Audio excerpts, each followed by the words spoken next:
Buenas noches, bienvenidos y bienvenidas a este espacio de IntelliJuris, a un programa más de la serie Democracia y Elecciones, Reflexiones hacia el 2024. El programa de hoy lo hemos denominado La nueva realidad del modelo de comunicación política y tenemos como invitados para tratar el tema al doctor Raúl Trejo del Abre. Bienvenido, doctor, y muchísimas gracias por estar aquí con nosotros. Al contrario, buenas noches. Y también nos acompaña el maestro Carlos Flores Vargas, a quien también agradezco infinitamente que se haya reservado un espacio para compartir con nosotros y dialogar con nuestra audiencia. Bienvenido, Carlos. Muchas gracias por la invitación y por el privilegio de compartir con ustedes esta noche. Muchas gracias. Bueno, pues el día de hoy vamos a dialogar sobre el modelo de comunicación política, el cual desde su implementación hacíamos un recuento hace unos segundos con Carlos, que ya casi va a cumplir 15 años de la reforma que lo instrumentó constitucionalmente. Y bueno, siempre ha estado en el centro del debate político. Desde sus inicios se cuestionó si era restrictivo de la libertad de expresión por las expresiones o por las prohibiciones que hacía, ya sea para contratar tiempos en radio y televisión o para difundir propaganda gubernamental en periodo de campañas, o bien para difundir propaganda con elementos de propaganda personalizada. Y también, pues, se ha cuestionado si es eficaz en la comunicación, dado la brevedad de los mensajes, de los spots que saturan a la audiencia y que no sabemos si finalmente comunican o simplemente posicionan una marca, como es el partido, o posicionan al candidato, ¿no? Pero, pues, ya el mensaje del partido político pues muchas veces no se logra comunicar en este spot que tenemos, ¿no?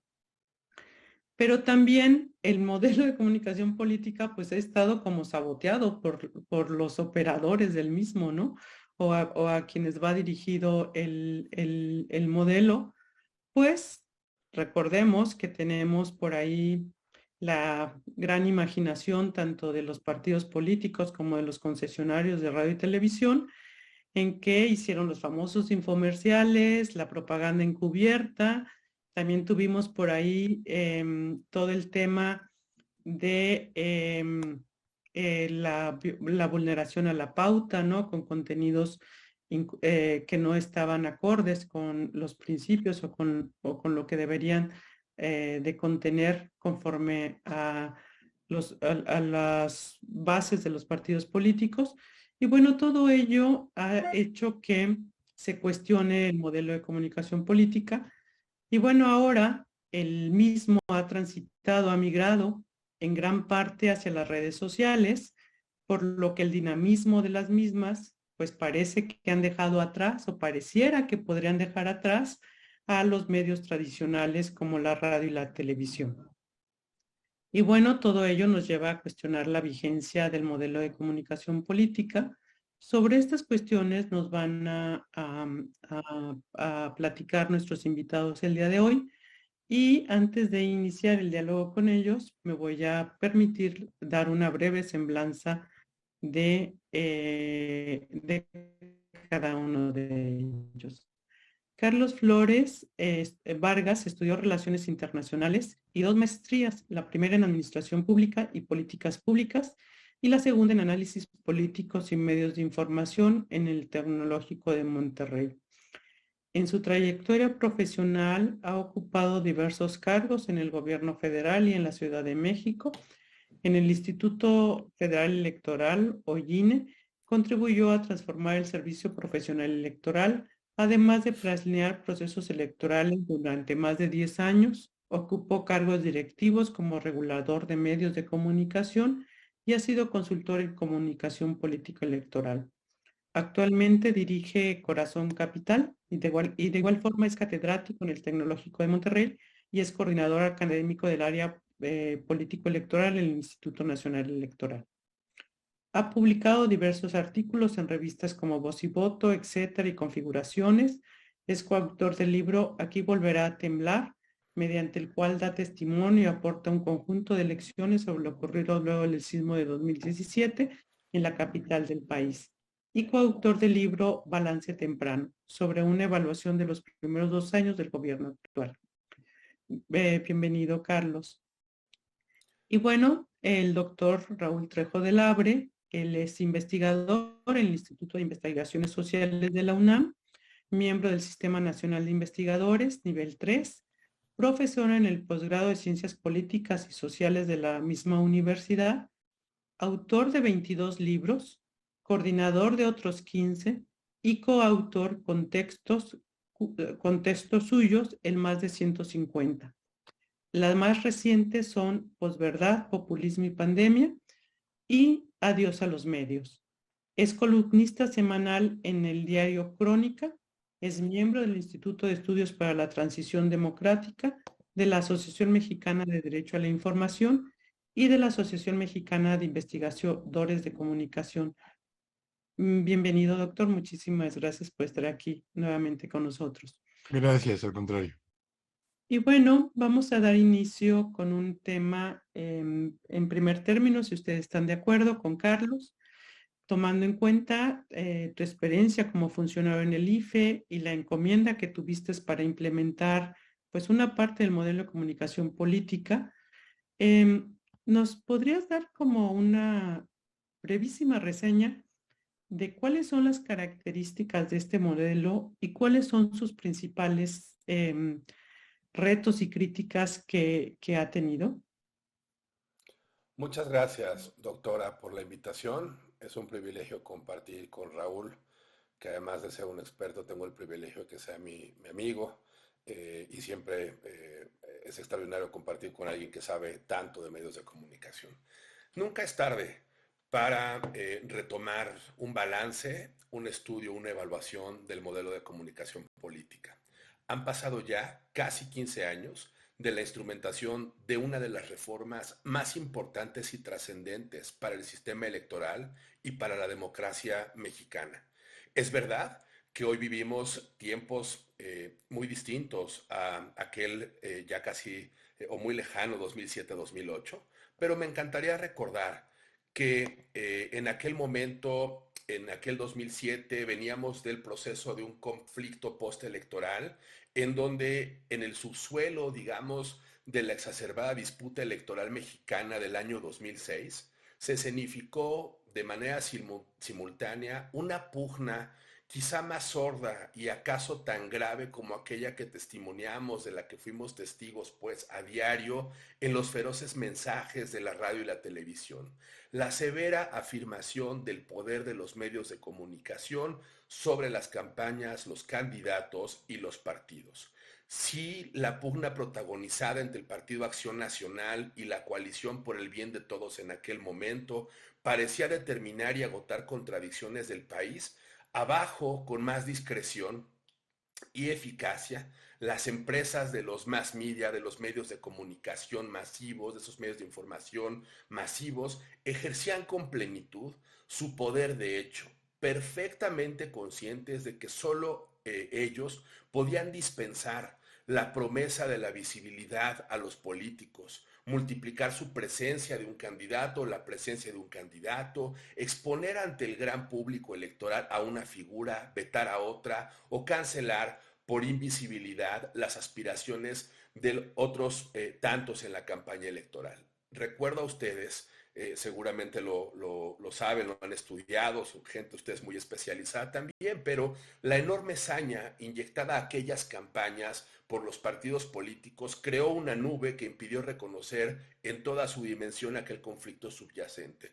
Aquella tumultuaria e indebida asistencia al pleito electoral de organizaciones privadas como el Consejo Coordinador Empresarial, empresas como Bimbo, Jumex, Walmart, o la inopinada y cuidadosamente planeada intervención del presidente Fox, entre tantas otras asociaciones religiosas, ante los señores dispersaron el polvo, perdón, que hizo casi irreconocible la rendición de los partidos ante los señores de las telecomunicaciones de esos meses tan difíciles. Quise empezar con esto para recordar, porque el INE vive hoy un contexto de exigencia muy alto, indebido, violatorio, de muchas intromisiones, pero recordar por qué surge ese modelo y por qué era necesario que la democracia mexicana fuera reformada y reformada a partir de controlar, de regular a los medios de comunicación. Pasamos aquel 2017-2008, instrumentamos un modelo de comunicación en donde, en términos, digamos, lisos y muy llanos, los poderes fácticos dejaron de jugar un papel preponderante en la competencia electoral. El INE se convirtió en el habilitador natural de condiciones de competencia política en el acceso a los medios de comunicación. Nadie hoy por hoy puede cursar por la radio y la tele sin que medie la participación de la autoridad electoral. Y ese modelo tan complejo, tan abigarrado, tan difícil de instrumentar, encontró un cauce y una autoridad que lo hizo posible. Es verdad, me gusta mucho cómo la doctora Rosa María introduce y dice, bueno, ¿qué debatimos y qué discutimos sobre el modelo? ¿Es viable, no es viable? ¿Cuáles son sus críticas? La principal crítica se centró evidentemente en un mecanismo de comunicación política donde la tiranía del spot castigaba al electorado. Pero la pregunta que hay detrás, o la reflexión que hay detrás, es si era necesario comenzar por esa regulación. En aquel tiempo, no sé cuántas hay ahora, pero me tocaron poco más de 2.335 emisoras de radio y televisión a nivel nacional. Todas se plegaron, no sin esfuerzos mayúsculos de la autoridad electoral, al trabajo de una institución muy poderosa. Un nuevo regulador aparecía en la competencia política. Nadie que quisiera acceder a los medios de comunicación lo podía hacer a través del poder del dinero, a través de los poderes de hecho, de los poderes fácticos que determinaban el curso de las contiendas electorales. Y eso pues arribó a un conjunto de críticas, a una embestida muy importante para el Instituto en aquel entonces Federal Electoral, ¿no? A que contribuyéramos, constituyéramos mecanismos de comunicación social basados, digamos, en la tiranía del spot, reitero, de estos pequeños fragmentos de 30 segundos que en poco contribuyeron a un debate, pues digamos, mucho más sofisticado, ¿no? Decía en algún momento John Dewey, cuando publicó The Public and Its Problems, que el objetivo fundamental era la constitución de métodos de debate, de discusión, de persuasión, cada vez más éticos y racionales. Adam Przeworski decía, oigan, la calidad democrática es evitar que el dinero controle a la política. Y Popper decía, oigan, la televisión se ha convertido en un poder político colosal, potencialmente el más importante de todos. Y así será si seguimos permitiendo el abuso. Ninguna democracia puede sobrevivir si no pone fin al abuso de ese poder. Vuelvo a la realidad que nos toca hoy. Han pasado 15 años y vale la pena preguntarse, evaluar, hacer un balance, crítica de si esos spots son hoy suficientes como mecanismo de comunicación de las fuerzas políticas, sus candidatos, precandidatos, de las mismas autoridades electorales, en un contexto en donde las redes sociodigitales han tomado un lugar incontrolable y preponderante en mucha de la comunicación que ejercen pues, los partidos, los gobiernos, las autoridades electorales. Pero mucho más importante hoy, porque ese modelo está combatido a partir de un proceso de violaciones sistemáticas a la Constitución de gobernantes en turno, ¿no?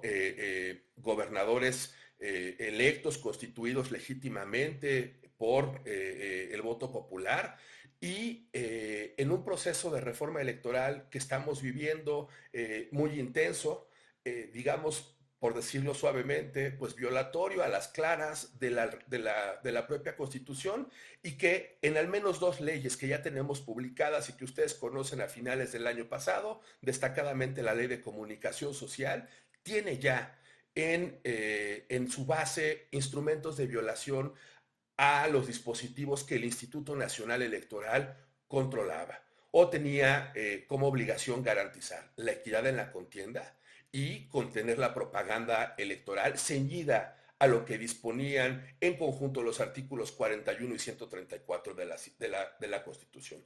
Entonces, doctora, y a la audiencia que nos acompaña, al auditorio que nos acompaña hoy, me parece que una de las críticas más importantes al modelo es qué tan funcional es, sin dejar de reconocer qué tan útil es esos mecanismos de comunicación vía radio y televisión en spots de corta duración, mientras la sociedad avanza con otros instrumentos tan o más poderosos, tan o más legítimos que la radio y la televisión, ¿no? Destacadamente las redes sociodigitales, reitero, en un contexto en donde no hay que dejar de insistir y de reconocer que el Instituto Electoral lo hizo correctamente, reguló a quien no estaba regulado, generó espacios de cobertura, sistemas de revisión, de monitoreo, como nunca en ninguna institución del Estado mexicano se había dado, y en el mundo electoral, ninguna institución y autoridad electoral hizo lo que el IFE en aquel momento tiene. Perdón por lo enfático, pero me emociona siempre hablar de una institución muy querida para mí que es el IFE. Y lo dejo aquí como un primer esbozo, digamos, atendiendo a las preguntas de la doctora Rosa María Cano. Por supuesto, estaré atento a seguir la conversación.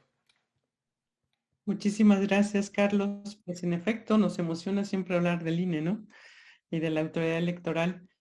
Pero este tema de cómo ha evolucionado y actualmente cómo tenemos al modelo de comunicación política y cómo ha sido constantemente vulnerado las prohibiciones constitucionales, pues nos lleva a una reflexión, doctor Raúl. Generalmente las campañas políticas tienen tienen como finalidad, pues, generar una emoción en el votante, ¿no? Generar una empatía con el electorado. Y bueno, para ello, pues, tenemos los spots que están en el modelo tradicional, pero ahora tenemos las redes sociales, ¿no? Y las redes sociales, pues, generalmente pues hacen que los electores vean pues el TikTok o vean el mensaje banal a lo mejor del candidato, pero no un mensaje que les informe sobre lo que realmente tienen como propuesta. Usted en su libro Adiós a los medios explica el funcionamiento de la comunicación mediática, las capacidades de la nueva comunicación en redes, pero también sostiene que los viejos medios, sin desaparecer del todo, van a ceder espacios a las plataformas digitales. En su misma obra, o derivado de su misma obra, pues nos hace que nos cuestionemos o que le tengamos que hacer algunas preguntas. ¿Hacia dónde cree usted que mutará o transitará nuestro modelo de comunicación política?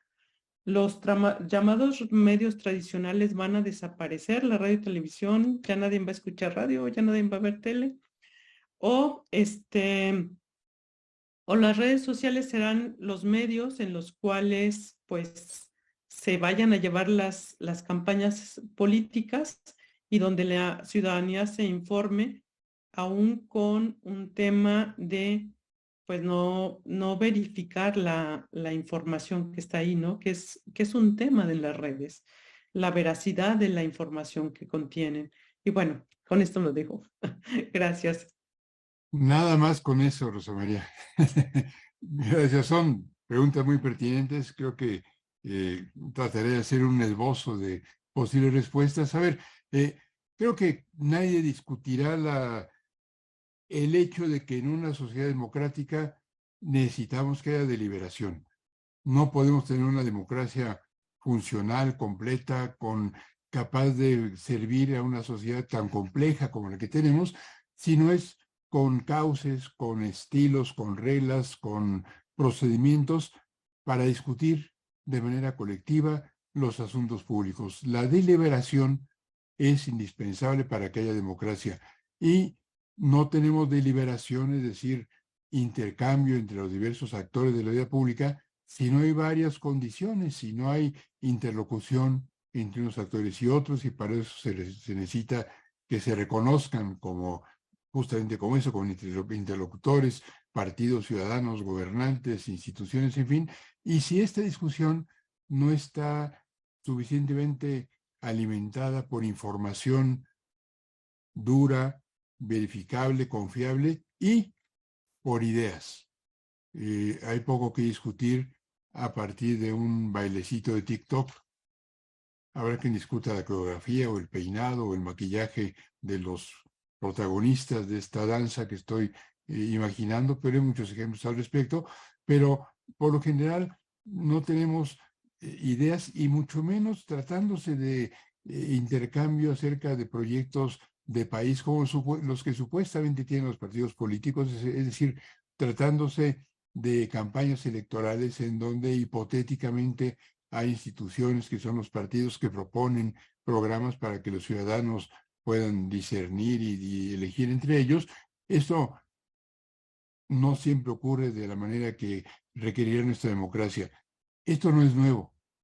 Justamente desde que los medios de comunicación, comenzando por la televisión, se hicieron indispensables para la propagación de la política, empezamos a asistir a lo que hoy llamamos espectacularización de los asuntos públicos. La política es compleja, la política tiene muchos matices. Por lo general, los medios de comunicación resaltan lo más llamativo, lo más estridente de las acciones políticas y no esa a veces gris cotidianeidad que tiene la construcción de acuerdos, la discusión de asuntos complejos, la presentación de problemas técnicos. ¿Qué pasa, por ejemplo, en los medios de comunicación cuando difunden información de las discusiones en el Parlamento, en la Cámara de Diputados? Si un legislador se para en la tribuna y presenta una iniciativa destacando sus implicaciones legales, sus antecedentes jurídicos, su complejidad técnica, a lo mejor resulta aburridísimo para los medios de comunicación y no les hacen caso. Pero si otro legislador ocupa la tribuna e insulta a alguno de sus compañeros y saca una manta o unas gallinas, porque de todo vive en nuestro Parlamento, o se pone a bailar y a cantar, es posible que llame la atención de los medios. Y esta tendencia a resaltar lo estridente, lo banal, lo llamativo, que suele ser lo que está más hueco de ideas, ya la teníamos y fue, no creo que de manera deliberada, pero este fue su resultado, potenciada en el caso mexicano por lo que hoy llamamos modelo de comunicación política. Estoy completamente de acuerdo con la detallada y experimentada explicación que nos ofreció el maestro Carlos Flores, que conoce perfectamente ese asunto. Este modelo de comunicación política existe en México porque nos hacía falta, porque había fuerzas políticas y medios de comunicación, actores ambos potentísimos de la vida pública, que hacían trampa. En muchas ocasiones, cuando había partidos de oposición, casi siempre, que querían ir con dinero en la mano o con el cheque en la mano a comprar espacio en las televisoras para difundir sus spots de campaña, estoy hablando de lo que ocurría hace más de 15 años, las empresas televisoras le decían que ni modo, que ya no había espacio, o les cobraban mucho más a unos, a los de oposición, que a otros, a los que estaban en el gobierno. Hubo durante décadas, y particularmente en los primeros años de este siglo, un reiterado y abusivo aprovechamiento de influencias y de capacidades técnicas y políticas para que los mensajes de unos destacaran mucho más que los de otros en los medios de comunicación, y por eso una demanda de los partidos en México, de las oposiciones sobre todo, fue regular el acceso de las fuerzas políticas a la radio y la televisión, impedir la posibilidad de comprar espacio en los medios de comunicación electrónico, y junto con esto, porque la fórmula que encontraron fue que hubiera espacios gratuitos en los tiempos del Estado en formato de spots, asistimos a una spotización de la política, es decir, a la propaganda electoral comprimida en pequeñas piezas comunicativas.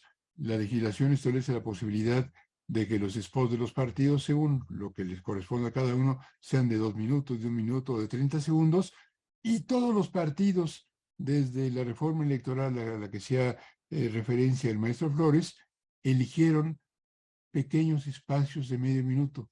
Los partidos podrían juntar sus tiempos, cada uno de ellos, y difundir mensajes hasta por 2 minutos, sino todos quieren más de pequeños contenidos. ¿Qué significa esto? Que en un espacio de 30 segundos los partidos nos dan un vistazo a sus puntos de vista y por lo general, es muy poco lo que se puede decir, por lo general en este poco espacio se dedican a mostrar contenidos estridentes como esos que son tan eficaces en la tribuna de la Cámara de Diputados para llamar la atención de los medios. Lo mismo ocurre en el caso de los espacios a los que tienen acceso a los partidos en radio y televisión.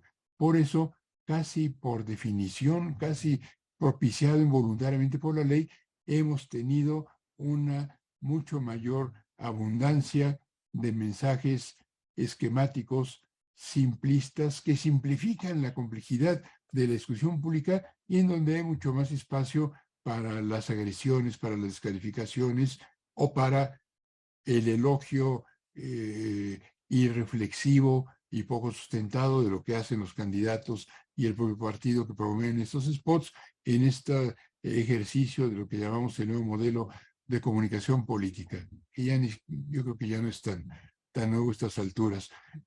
¿Qué va a pasar con este modelo? Esa es la gran pregunta.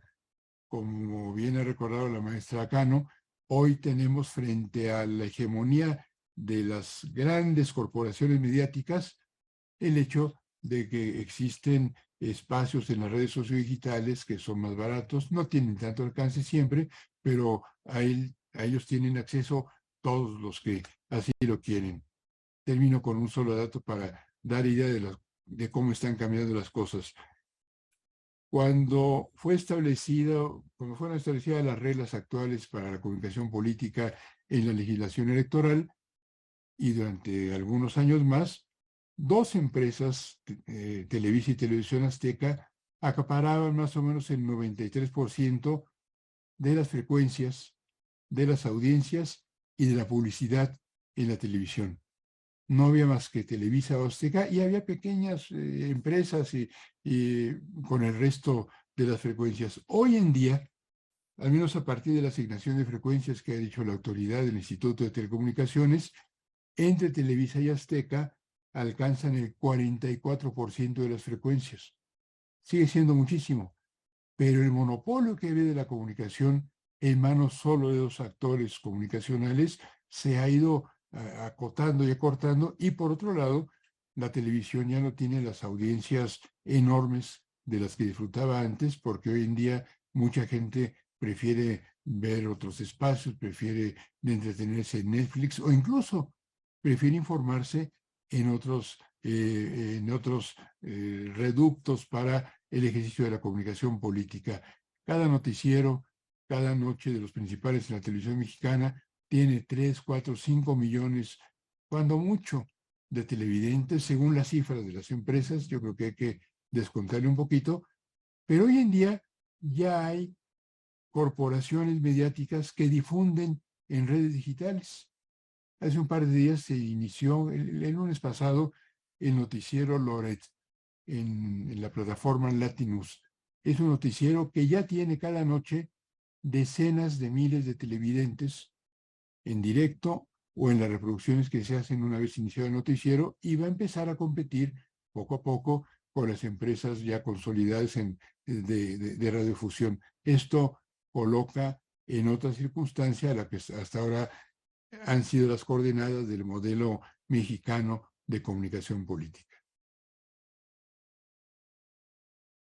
Muchísimas gracias, doctor. Pues en efecto, como ya no hay un monopolio en radio y televisión, podríamos pensar que se ha democratizado los medios, ¿no? Ante tanta, pues ante más posibilidades de concesionarios, de más transmisiones, de más canales de transmisión de radio y televisión, pero también las redes sociales, o sea, han dispersado la comunicación. Este fenómeno de dispersión, perdón, Carlos, ahorita regreso contigo, pero quisiera que nos comentara el doctor, este problema de dispersión de la comunicación política también podría tener un efecto de que ante tanta información, porque tenemos un gran cúmulo de información actualmente, el elector no sepa discernir o encontrar cuál es el mensaje efectivo o la efectividad para poder decidir su voto, ¿no? O sea, creo que ahí eso también podría generar un tema en en el modelo de comunicación política, pues hay tanta información, hay tantas opciones, hay tantas formas de ver que no vamos a saber cuál es la verdadera, cuál es la falsa, hacia dónde caminar. ¿Qué opina usted? Esa es la gran paradoja y la gran maldición casi de esta bendición, por otro lado, que es la gran cantidad de información de la que disponemos hoy. Mientras más información tenemos, más confundidos estamos. Los que somos de la viejísima guardia nos acordamos de las épocas en las cuales era imposible conseguir un libro rápido en México como se publicaba en otro país. La prensa extranjera, tardábamos semanas, a veces meses en poder leerla. Teníamos que esperar a que llegaran periódicos o revistas y muy caros, en fin. Y hoy en día tenemos la posibilidad de con un clic y a veces con una tarjeta de crédito disponer de toneladas de información. Igual que de desinformación, tenemos muchos hechos y datos que no están verificados y que con frecuencia son falsos. Peor aún, hay una industria de la falsificación de información creada para confundirnos. Puedo ampliar esto quizá más adelante. Y los ciudadanos, no solo para asuntos electorales, pero también para ellos, no saben a quién creerle. Aquí yo creo que resulta muy importante reivindicar el trabajo de los medios de comunicación y de los periodistas profesionales. Solamente con un trabajo de investigación, de confrontación, de verificación profesional, que es el que llevan a cabo los periodistas serios, que siempre los hay a pesar de todo, podemos saber a quién creerle o decidir en quién depositamos, en qué fuente de información depositamos nuestra confianza para nuestro consumo de noticias. Gracias. Carlos, pues además de todo esto que ya nos comenta el doctor, también tenemos un tema con la reforma a la Ley General de Comunicación Social y el concepto de comunicación social. Había sido criterio reiterado del tribunal que la propaganda gubernamental se calificaba por su contenido, no por el origen de su recurso. Y ahora resulta que solamente será propaganda gubernamental aquella que se pague con recurso público, y eso podría abrir una vía nuevamente para que el poder del dinero pueda influir en el resultado electoral, que es lo que se trató de evitar en el proceso electoral, digo, en la reforma electoral del 2007-2008. Desde tu punto, y además la ley implica que las expresiones de los servidores públicos pues no serán objeto de alguna limitación, que la prudencia discursiva que había señalado la sala superior, pues ya no sería exigible, ¿no? Porque no calificarían como una infracción. Todo esto nos lleva a un escenario en el que podríamos tener nuevamente a actores externos a la contienda electoral influyendo en la misma. Pero desde tu punto de vista y tu experiencia, ¿qué impacto podría tener estas reformas que ya están vigentes en la Ley General de Comunicación Social además de lo que, bueno, de lo que yo visualizo, y qué piensas que debería ser como la contención que debería realizar la autoridad electoral? Muchas gracias por las muchas preguntas. Muchas de ellas muy complejas y difíciles de anticipar en escenarios hoy por hoy, pero déjenme iniciar diciendo, ese par de reformas que ya están avaladas por el Congreso, están publicadas, son vigentes, la de comunicación social y la de responsabilidades administrativas, me parecen una afrenta mayúscula y una violación gigante a los dispositivos constitucionales con los que contamos, especialmente a la vinculación entre el artículo 134, donde están contenidas algunos de los elementos de propaganda gubernamental, los más importantes, y por supuesto su vínculo con el modelo de comunicación político-electoral. Durante mucho tiempo pensamos, digamos, yo soy de esos, de esa escuela, digamos, de instrumentación de reformas graduales, progresivas, consensuadas, logramos que el IFE pasara de ser algo más que una agencia federal, logramos que fuera una institución nacional. Era preciso reconocer en algún momento en 2007, 2008, por supuesto, reconocer con toda claridad la existencia de perdedores netos tras el paso de la reforma electoral, es decir, los empresarios de la radio y la tele que dirigían, acompañaban, influían en las campañas políticas. La novedad política de la reforma electoral del 2007, si lo podemos resumir en una nuez, fue que por primera vez aquellos industriales de la radio y la tele serían regulados de modo riguroso y efectivo por alguna institución pública. En aquel momento le tocó al IFE, quizá debiera ser una autoridad natural como la Dirección General de Radio y Televisión en Gobernación, pero le tocó a la autoridad electoral.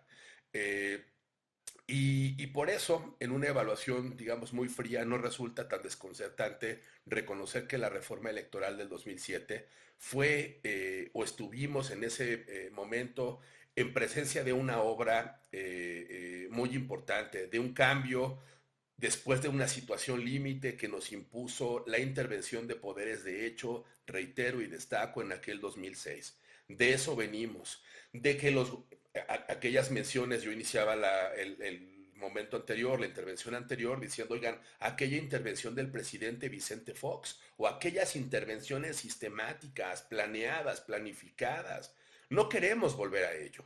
Me parece que la reforma constitucional que tenemos hoy día nos lleva a un escenario como del que tardamos mucho tiempo en salir luego de un conflicto postelectoral muy complicado, ¿no? Muy duro y que tanto le costó a la vida de la República, ¿no? Decía Jaworski que cuando el dinero ingresa a la política, el poder económico se transforma en poder político y este a su vez se vuelve instrumento de poder económico. Si tuviera que medir la calidad de la democracia, allí es donde me fijaría primero, en todas las reglas y prácticas que regulan el ingreso del dinero en la política.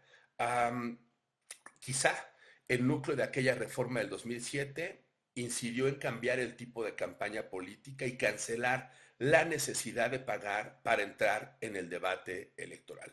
Ni más ni menos. Y tiene razón la doctora Cano cuando nos pone en esta discusión de qué es lo que está cambiando, por qué están transformando el concepto de propaganda gubernamental.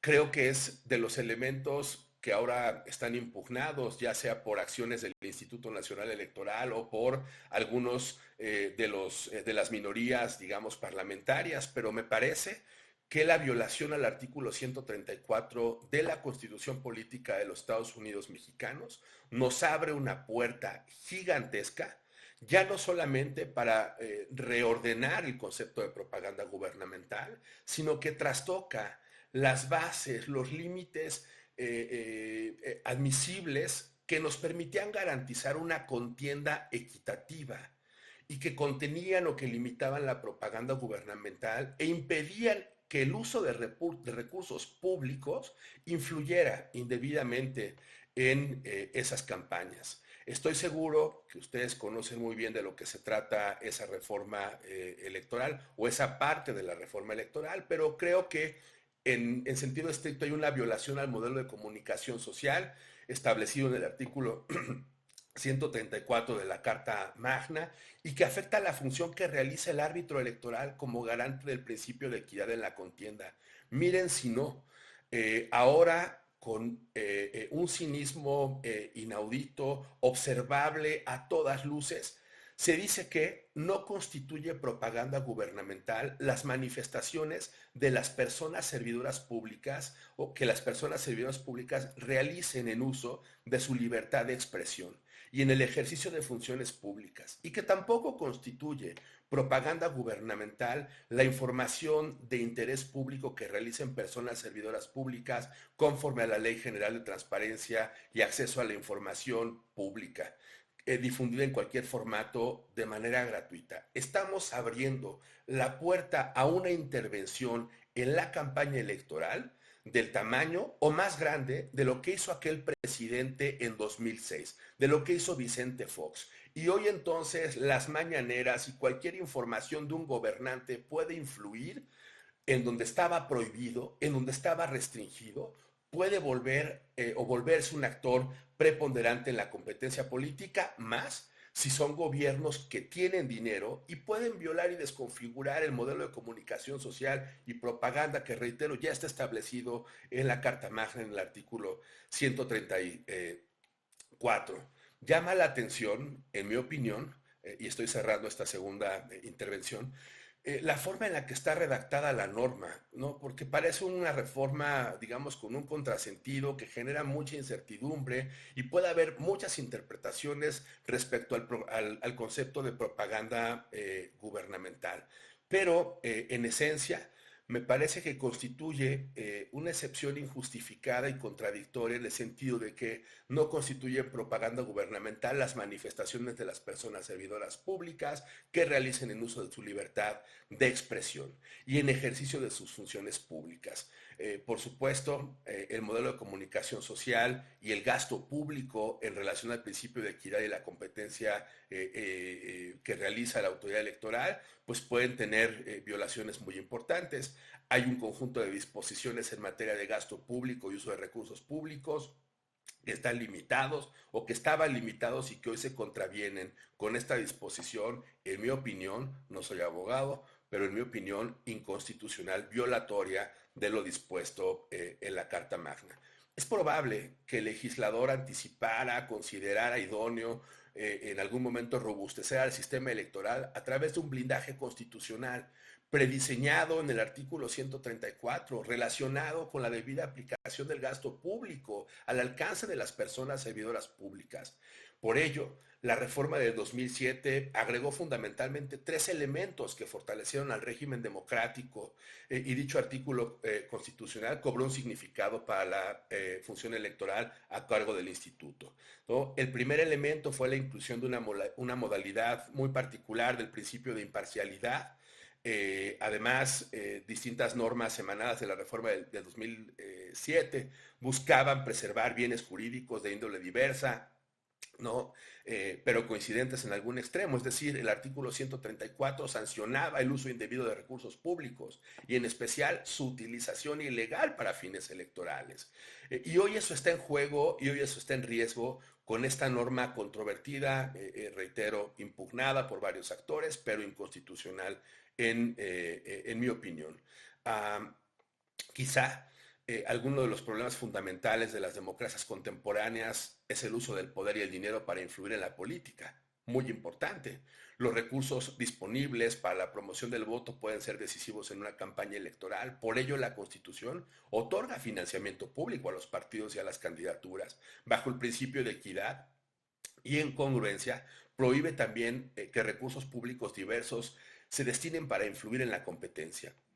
Tales recursos pueden proceder de fuentes lícitas o ilícitas, hoy públicas o privadas. De lo que se trata, en el caso de las disposiciones del artículo 134, es impedir una influencia indebida de esos recursos públicos en las elecciones y me parece que ese es el centro y ese es el corazón de la reforma a la Ley de Comunicación Social y de Responsabilidades Administrativas, donde hoy nos exponen, nos dejan a la intemperie, perdón que lo vuelva a comparar, de donde venimos luchando por constituir condiciones políticas equitativas en la campaña electoral desde 2006, desde aquel conflicto electoral y postelectoral, y que hoy está a la luz de todos vulnerado por este cambio, ¿no? Que no es mera retórica, que tiene, es una cápsula perfectamente envenenada para que quienes hoy gobiernan puedan incidir en la vida pública, tienen recursos públicos y lo hacen deliberada, abierta y planeadamente.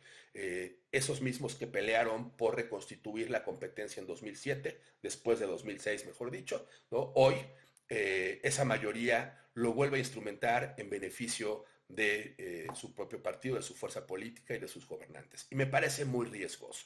Creo que vamos, perdón que lo diga, la doctora Cano me pide y me dice, oye, pues, ¿qué escenario ves? ¿Anticipas? Vamos a una crisis política, a un conflicto electoral mayor. Sí, la Corte, ya no el Senado, pero sí la Corte no rechaza, no sanciona, no invalida esos dispositivos que violan abiertamente el marco que nos hemos dado y con el cual hemos logrado condiciones de competencias y elecciones equitativas, equilibradas, imparciales, justas, ¿no? En fin, allí lo dejo. Ahí lo dejas. Nada más.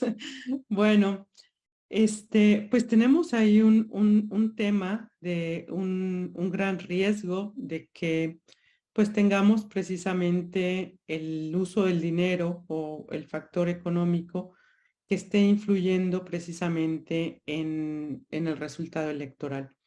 Y en el tema de las redes sociales, doctor Raúl, hay usted ya lo perfilaba un poquito en su intervención anterior, pues tenemos ahí conocimiento de que existen las granjas de bots que hacen una serie de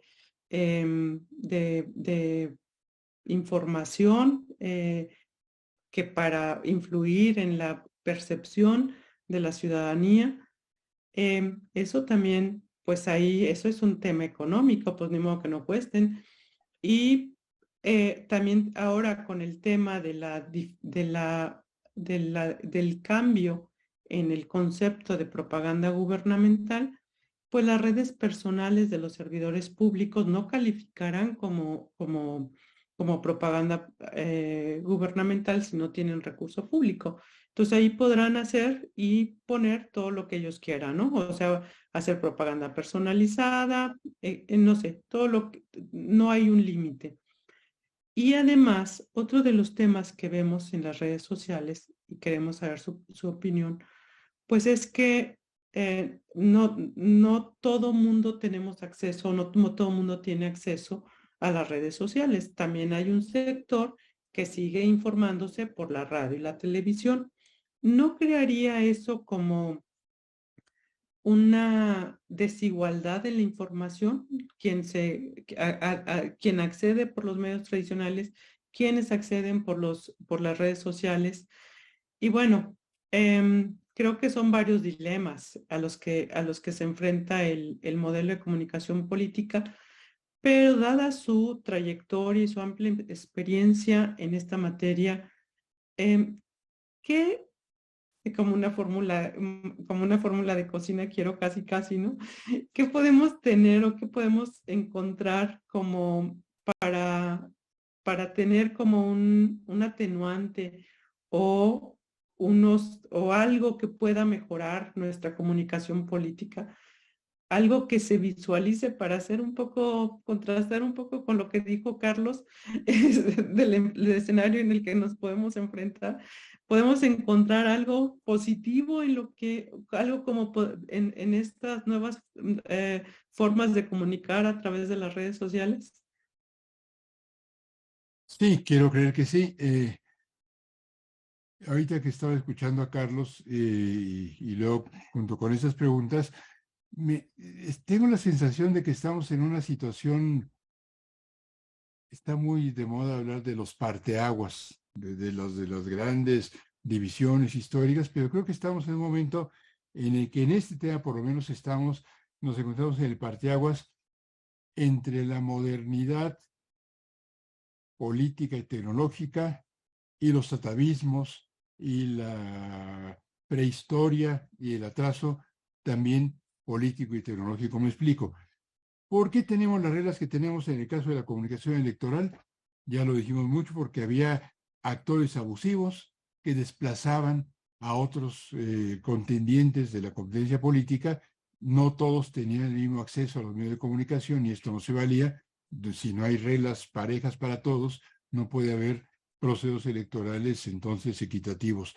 ¿Qué pasó entonces? Se pusieron las reglas que han sido descritas aquí y sin embargo, el desarrollo tecnológico muy rápido ha relativizado la importancia de los medios regulados con este modelo de comunicación, que son los de radiodifusión. La radio y la televisión, la prensa no está en este modelo regulada y desde luego no lo están, no tenían la presencia pública que alcanzan hoy las redes sociodigitales de Internet y el resto de sus afluentes. ¿Qué está pasando entonces? Que por encima de estas reglas, con abusos y sin ellos, hay actores de la vida pública que están comunicando. Y lo que están diciendo en Twitter, en Instagram, en Facebook, llega a tener una importancia quizá cuantitativamente no idéntica a la que tiene la televisión, pero sí muy relevante en la sociedad mexicana. Hoy hay candidatos políticos y partidos, Rosa María lo recordaba hace rato, que dedican más atención a sus danzas en TikTok que a sus conferencias de prensa que son registradas en radio y televisión. Esto tiene efectos en la calidad del discurso, pero también en el efecto de los medios de comunicación tradicionales. Yo creo que tendremos que llegar en algún momento a una revisión de esas reglas para tomar en cuenta el hecho de que ya no tenemos un ecosistema comunicacional en donde los actores centrales son la televisión y la radio. La radio, ¿quién escucha radio hoy en día? Yo la oigo, que soy nostálgico de la radio. Hace menos de 20 años en México, el 95% de los hogares tenía un aparato de radio. Hoy es apenas el 40%. Apenas la tercera parte de los mexicanos, ayer fue Día Mundial de la Radio, y muchos aprovecharon para exaltar este medio, que es muy bonito, es precioso. Pero hoy solo en México lo escucha, y no siempre, la tercera parte de la población. ¿En dónde se informan políticamente los mexicanos? Pues aunque no nos gusten las redes sociodigitales, dice Rosa María con toda razón, es que mucha gente no tiene internet, es cierto, pero muchos sí la tienen y cada vez más gente tiene acceso a internet. A ver, el año pasado, antepasado, en México estaba conectado a internet el 78% de la población de 6 y más años. Hoy, este año, llegaremos quizá al 81, 82%. Se trata de casi 90 millones de mexicanos, son muchos. Nos faltan casi 30 millones, en números redondos, por conectar al uso de Internet. Habrá muchos que no quieran conectarse nunca, siempre hay extravagantes con estas cosas, igual que había gente que no tiene televisión, aunque ya estaba generalizada la transmisión de la televisión abierta, pero la brecha digital que nos agobiaba mucho cuando empezábamos a estudiar Internet hace un cuarto de siglo, hoy se va cerrando. Quizá hay otros tipos de brecha, la calidad de las conexiones, no es lo mismo conectarse a este Zoom con una conexión inestable y tartajeante que con una conexión de banda ancha que cuesta más dinero. Esto lo sabemos todos los que, sobre todo ahora en la pandemia, nos hemos conectado con frecuencia a este tipo de redes. Hoy en día, por lo menos, 83 millones de mexicanos están conectados a WhatsApp, 82 millones a Facebook, 70 millones a Instagram, 61 millones, 62 a TikTok y 50 millones de mexicanos tienen cuentas en Twitter. Allí es donde está la comunicación. ¿Qué hacemos entonces cuando discutimos cómo debiera ser y qué reglas debiera haber, si es que algunas la atención del Estado y los partidos políticos y las autoridades electorales a estos temas. No tengo una receta, sobre todo porque hay dilemas que no sé bien cómo resolver. Las redes sociodigitales son por definición abiertas a la participación de cualquiera. Son democráticas, son abiertas, son accesibles, son ubicuas por lo general, y cualquier regulación tiende a coartar esta libertad de acceso. Pero sin embargo, también en las redes sociodigitales se dicen cosas que implican responsabilidades públicas. Yo creo que lo que ha estado haciendo hasta ahora en México la autoridad electoral, que es sancionar no a la red, sino a los que hacen mal uso de ella, por ejemplo, con dos tipos de conducta, cuando se gastan recursos públicos que no están autorizados, que no están etiquetados para ello, que no son declarados como tales, en el alquiler de espacios en Facebook o en Twitter, se comete un delito. No lo es gastar dinero en estas redes, si lo es no declararlo o permitir que alguien haga campaña en favor de otro más, de un tercero. Esto es una infracción a la ley. O la difamación, las injurias, este tipo de conductas son tipificables lo mismo en los medios convencionales que en las redes sociodigitales. En estos casos, las autoridades electorales y de otra índole tienen algo que hacer, pero por lo demás, la regulación de estas redes, que es un asunto que se discute internacionalmente y para el cual no hay solución en la comunidad global, es más indeseable que virtuosa desde mi punto de vista. Hay que promover códigos de ética, hay que promover la vigilancia de estas redes, hay que promover el establecimiento de obligaciones, sobre todo en materia de transparencia, para que sea clarísimo para sus usuarios cómo estas redes regulan o modulan la información que recibe cada quien, cómo funcionan los algoritmos, que son estos pequeños programas de cómputo que le dan a cada quien más de lo que ya le ha gustado. Que a mí me gusta el fútbol de los Pumas. Yo sé que esto puede ser impopular y casi masoquista en ocasiones, pero si a mí me gusta y así y busco en internet notas sobre mi equipo de fútbol y estoy afiliado a la página en Facebook de los Pumas, Facebook me va a dar más información de este asunto que de otros temas. Y eso no me hace daño si se trata de los Pumas. Pero en el caso de la información política, cuando a alguien que ya es partidario de una opción le dan más información de esa referencia política, esto puede llegar a ese individuo a aislarlo de otra información. Y todos estos son asuntos que vale la pena ventilar, discutir, tratar de que haya educación. Esto es parte de la educación cívica contemporánea, me parece a mí, para el uso de las redes, además de la preocupación natural que nos suscitan a todos. Muchas gracias. Pues ya nos estamos acercando al cierre. Tenemos por ahí algunas preguntas del auditorio. Me voy a permitir ver algunas para dar respuesta, para que pudieran darles respuesta. Por aquí tenemos una pregunta que nos dice, ¿qué opina del fenómeno del gobernador de Nuevo León? Hay opiniones que dicen que la participación de su esposa como influencer fue un elemento relevante para su triunfo. Desde su experiencia, ¿cree que un influencer tiene tal poder en la ciudadanía? Supongo que va dirigida al doctor Raúl esta pregunta. Si la pudiera usted contestar. Trataré de ser, vale, un influencer influye, valga la redundancia, un influencer tiene la posibilidad de difundir un mensaje de manera amplia y en vista de la confianza que le merece a sus seguidores, tiene la posibilidad de participar en la confección de las opiniones políticas de la gente. Pero influencers hay muchos. La señora, hoy esposa del gobernador, o esposa del hoy gobernador, tenía sus seguidores, pero estos seguidores, que además son ciudadanos, en este caso Nuevo León, son individuos mayores de edad.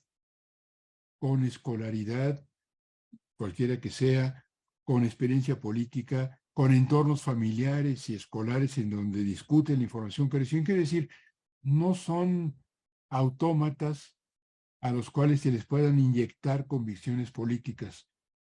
Estoy de acuerdo en que cualquier propaganda no que transgreda las reglas electorales, que pueda significar una contribución no legal a la campaña de una persona, tiene que ser vetada y sancionada dentro del actual sistema que tenemos para la equidad electoral en México. Pero tampoco pensaría yo que todos los que escuchan un mensaje de una señora con patines de colores, o no sé cómo se vestía esta mujer, por el hecho de resultarles simpática a algunos, eso significa que esos van a votar por la opción política que ella propone. Puede influir, pero creo que influye muchas más cosas. Insisto, si hay delito, tiene que ser sancionado y al final creo que la autoridad electoral encontró que no lo había. En caso de que haya gasto de recursos que se donan a una campaña por encima de las leyes. Por lo demás, creo que no podemos vetar la información de muchas fuentes de influencia que todos recibimos y todos conocemos todos los días. Muchas gracias. Carlos, por aquí hay una pregunta, dice, ¿cuál es la opinión respecto al impacto que pudiera tener sobre el modelo de comunicación política la denominada propaganda encubierta, que ha sido ejecutada de una manera preponderante por el partido en el gobierno? La pregunta es en el contexto o de cara al proceso electoral 23-24, perdón. Bueno, básicamente es lo que nos preguntan. Una pregunta muy interesante. Yo creo que en algún momento discutimos sobre propaganda encubierta muy al comienzo, como artilugios para violentar el modelo de comunicación, para violar las normas de comunicación política electoral que tiene el Estado mexicano, el sistema democrático mexicano. La verdad es que creo que ahora son más cínicos. Ya no hay propaganda encubierta, ya es propaganda francamente abierta. No hay que ser demasiado sagaz, perspicaz, inteligente para darse cuenta que allí están ocurriendo cosas a la vista de todos. Me inquietaría más hoy pensar o, digamos, abrir la discusión a un tema que está muy vinculado a los temas de propaganda, pero piensen ustedes el mundo en el que nos estamos enfrentando hoy. El teléfono, como lo conocimos originalmente, tardó 75 años en lograr 100 millones de usuarios. Facebook tardó 4.5 años en lograr esa cantidad de seguidores. TikTok tardó 9 meses. Hoy ChatGPT alcanzó los 100 millones de usuarios en 2 meses. Estamos ya no frente al reto de encubrir información, estamos frente a un reto en donde se magnifica la comunicación de muchos sentidos, pero en este caso la convocatoria a este seminario, a este webinario, tiene que ver con la comunicación política electoral. De esa dimensión y magnitud, estamos viendo un montón de elementos que pueden, ¿no?, constituir condiciones de competencia distinta. Cierro hoy con una trivialidad y perdón por lo frívolo, pero aquellos que están entusiasmados con Shakira deberían pasar a mirar YouTube y ver cuántas vistas tuvo el video de la última canción que se viralizó. Frente a ese tipo de fenómenos estamos. Y eso escapa a un montón de tipos de propaganda. La forma en la que se viralizan estos nuevos fenómenos irrumpe violenta, fuertemente, decididamente en las condiciones de cualquier tipo de competencia política electoral hoy por hoy. Muchas gracias. Bueno, pues muchísimas gracias. Por ahí, no sé si, no, ya les iba a hacer todas otras preguntas que están en el chat, pero ya vi que estamos en el tiempo de cierre.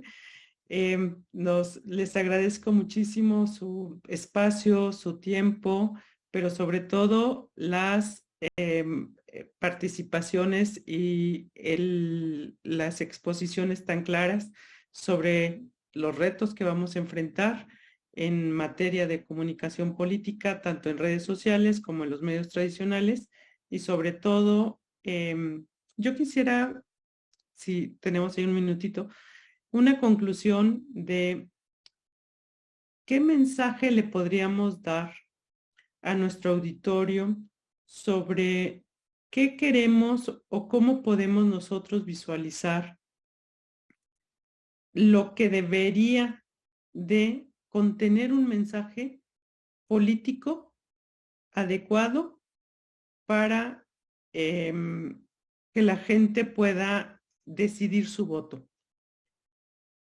No sé si podríamos señalar qué es lo que deberíamos de comunicar, qué es lo que deberían de comunicar los partidos políticos. Cualquiera de los dos. Bueno, Raúl, gracias. sí, adelante.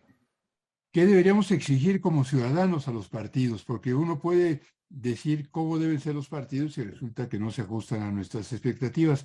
Como ciudadano, yo exigiría que los partidos nos comunicaran mensajes claros, con hechos ciertos, con ideas, con propuestas, sin murmuraciones, sin invectivas, con respeto. Van a decir que soy un ingenuo. Van a decir que no hay políticos de esos. Yo creo que sí hay unos cuantos. Barack Obama en Estados Unidos, su discurso político y la comunicación de Obama, tanto en sus campañas como en su gobierno, fueron respetuosos, pulcros, con propuestas. A mí me parece que debíamos apostar por políticos así, aunque yo me hago cargo, insisto, de lo naif que puede resultar este punto de vista.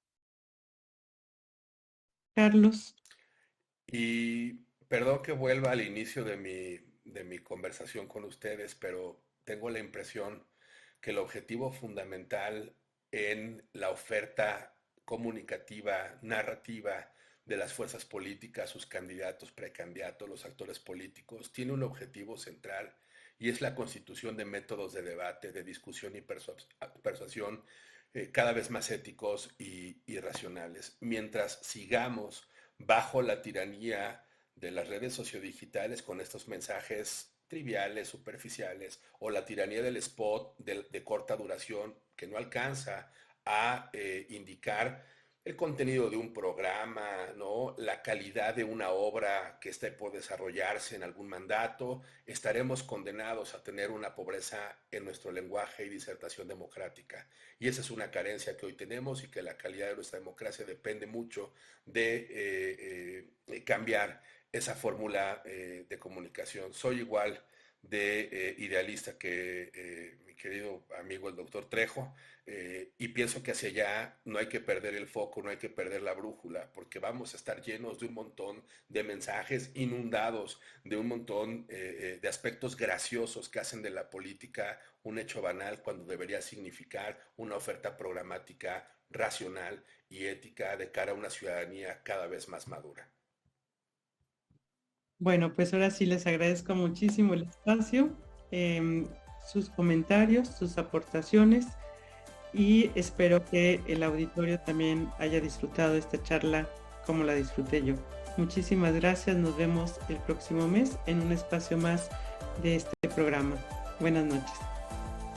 Gracias, buenas noches.